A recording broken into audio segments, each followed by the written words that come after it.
विभाजन विभीषिका स्मृति दिवस पर देश के विभाजन पर जान गंवाने वालों को याद कर श्रद्धांजलि दी। देश के इतिहास में 14 अगस्त की तिथि कभी न भूलने वाली तिथि है। आज ही के दिन मजहबी और नफरती मानसिकता ने भारत का दुखद विभाजन किया, जिसके दुष्परिणाम स्वरूप असंख्य देशवासियों ने यातनाएं झेली और अपनी जान गंवाई। विभाजन विभीषिका स्मृति दिवस के अवसर पर बलिदान हुए सभी नागरिकों को विनम्र श्रद्धांजलि दी। इस अवसर पर दादरा नगर हवेली एवं दमन दिव्य भाजपा प्रदेश अध्यक्ष महेश अग्रिया, भाजपा महामंत्री जिग्नेश पटेल, भाजपा उपाध्यक्ष फाल्गुनी पटेल, कॉलेज स्टूडेंट उपस्थित रहे।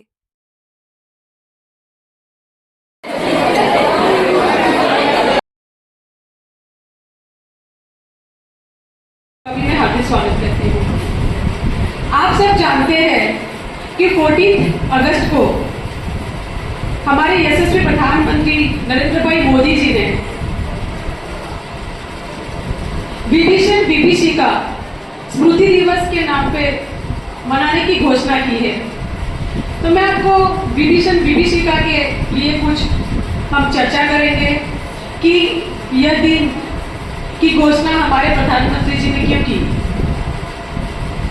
आप सब जानते ही हो कि हमारा भारत देश अंग्रेजों की गुलामी में जकड़ा हुआ था। सन 1947 को बड़े स्वतंत्रता संग्राम के बाद अपना देश जंजीरों से मुक्त हुआ, खुशी का माहौल था।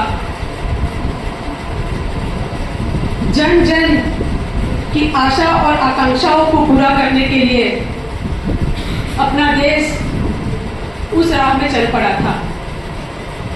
हमें स्वतंत्रता तो मिली थी, लेकिन स्वतंत्रता के साथ साथ हमें विभाजन की विभीषिका को भी झेलना पड़ा।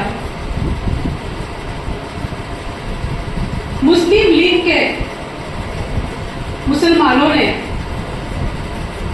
हमारे देश में लाखों लोगों को विस्थापित कर दिया। यह विस्थापन कोई सामान्य नहीं था। देश में लोगों के साथ जनसंवाद हुआ, अपनी माता और बहनों के साथ बहुत ही बुरे तरीके से दुर्व्यवहार होने लगा।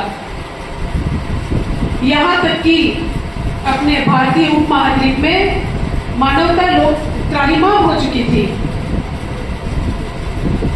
स्वतंत्रता संग्राम में अपना भारत देश की जनता एकजुट होकर अंग्रेजों के सामने लड़ी थी, लेकिन तब लोगों को यह पता नहीं था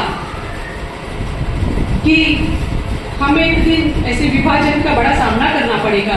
अंग्रेजों की साकिराना कोशिशें और मुसलमान लीग की सांप्रदायिक एजेंडा ने लोगों को अपने भारत देश में बहुत बड़ी समस्या खड़ी कर दी। वहीं दूसरी तरफ सन 1905 में बंगाल में धर्म के आधारित विभाजन हुआ। एक तरफ धर्म के आधारित विभाजन हो रहा था, दूसरी तरफ अंग्रेज और मुसलमान के द्वारा देश में बंटवारा हो रहा था। तो आप सोच सकते हो कि उस समय अपने भारत देश में लोगों की क्या तो हालत हुई होगी और कौन सी समस्याओं में वो उलझ चुके थे। तभी विभाजन के जिम्मेदार लोगों को की बात करते हुए समाजवादी नेता राम मनोहर लोहिया जी ने एक पुस्तक लिखी। उस पुस्तक में उन्होंने कांग्रेस के कई बड़े बड़े नेताओं के लिए लिखा था। उस पुस्तक का नाम था गिल्टी मैन ऑफ पार्टीशन, जिस पुस्तक में कई बड़े कांग्रेसी नेता का उल्लेख किया गया था, जिसमें नेहरू भी शामिल थे। और जो सत्ता के लिए भूखे थे, उनको सत्ता चाहिए थी, तो उन्होंने देश में बंटवारा कर दिया।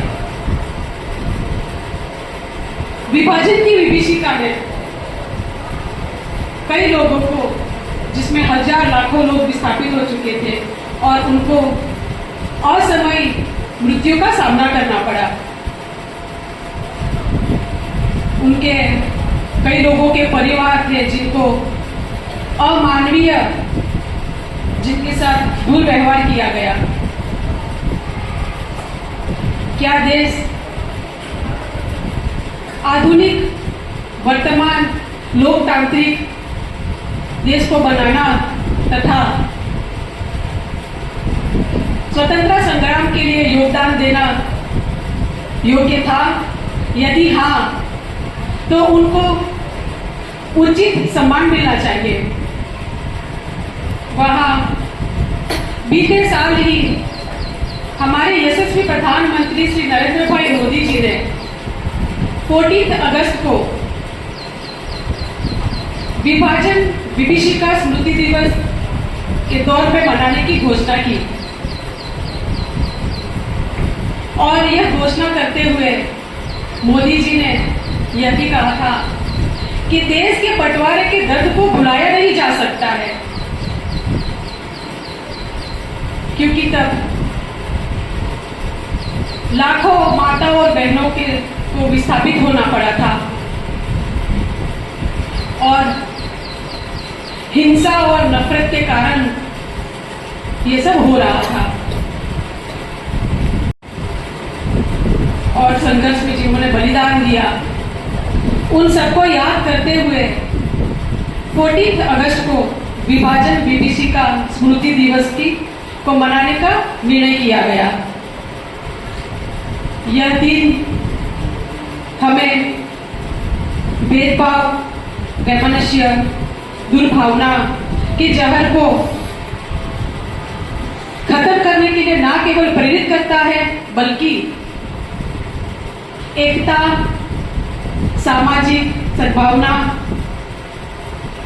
और मानवीय संवेदनाएं को और मजबूत करता है। मित्रों, आप सब जानते हैं कि हमारा भारत देश जब अंग्रेजों की गुलामी में था तो किस परिस्थिति से उन्होंने सामना करके आज हम आजाद है, तो उन्होंने अपना बड़ा योगदान दिया है। और आज हम अपने यशस्वी प्रधानमंत्री श्री नरेंद्र भाई मोदी जी के काल में हम आजादी का अमृत महोत्सव मना रहे हैं।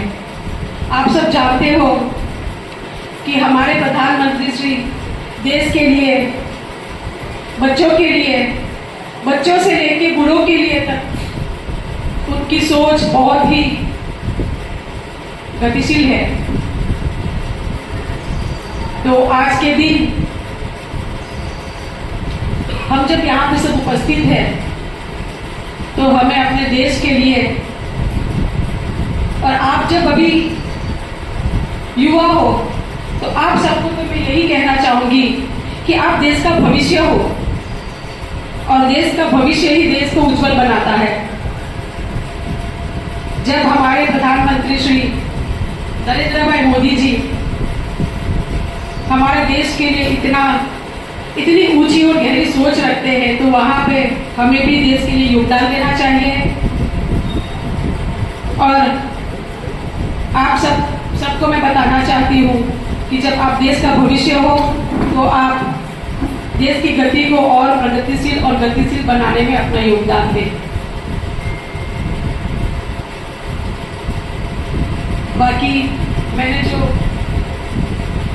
विभाजन विभीषिका स्मृति दिवस के लिए आपको मार्गदर्शन देना था, तो मैंने दिया। आज आप लोगों के मन में ये सवाल निश्चित होगा कि आज इतने सालों के बाद इस बात को क्यों हम दोहराया, इस बात को हम आपको क्यों बताने आए हैं।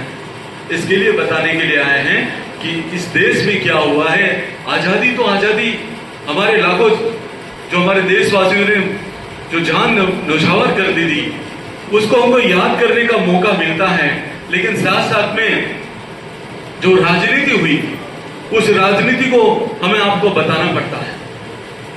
हम आज इसके लिए आए हैं कि 14 अगस्त को जब विभाजन हुआ, तो कम से कम 10 लाख से अधिक लोगों को मारा गया था।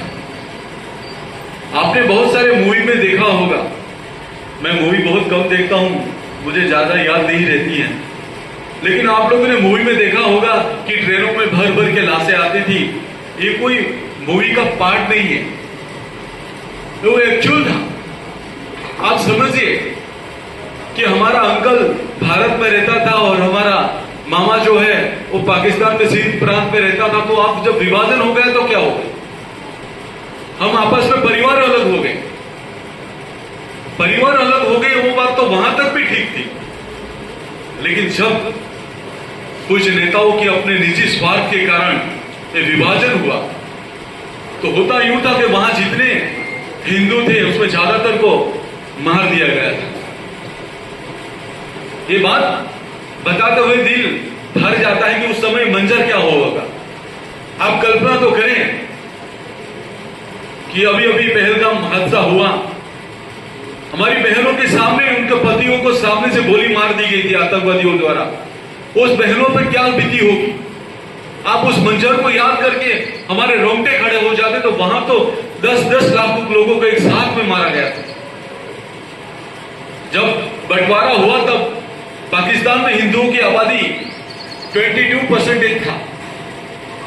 आज हमारी आबादी 2% है पाकिस्तान में, ओनली 2%। तो आबादी बढ़नी चाहिए कि आबादी घटनी चाहिए थी? आप बिलीव तो करिए क्यों 20% कहां गए? उसके बाद जो जनरेशन हुआ होगा उनका क्या हुआ होगा? आइदर उसको मार दिया गया होगा या उसको धर्म परिवर्तन करवा दिया होगा। ये बात हमको बताना पड़ेगा।